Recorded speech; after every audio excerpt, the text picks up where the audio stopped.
1917 рік. Російську імперію охоплює революція, яка призведе до падіння монархії. Відбувається підйом національно-визвольної боротьби українського народу. Він триватиме до 1921 року. Згодом його називатимуть Українською революцією. На тлі цих подій з новою силою починає діяти кримсько-татарський національний рух. Його очолює молодий Номан Челебіджі-хан.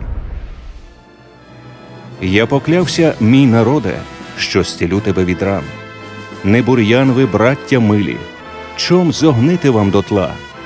А не стане в мене духу йти на муку задля вас, хай гаряча кров у серці запечеться, мов смола».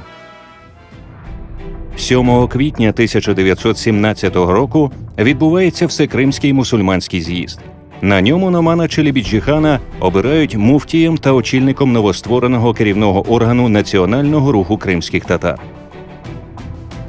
Представник нового покоління, інтелігент та борець за права кримських татар, він матиме менше року на реформування освіти, заснування кримсько-татарської армії та створення систем органів самоврядування. Його життя обірветься у 33 роки, але те, що вдалося реалізувати за такий короткий період, зробить його національним героєм для кримських татар. Он стал подлинно исторической фигурой, подлинно исторической личностью только вот в этот самый роковой для него 1917 до февраля, то есть до гибели 1918. Більше, ніж Крим.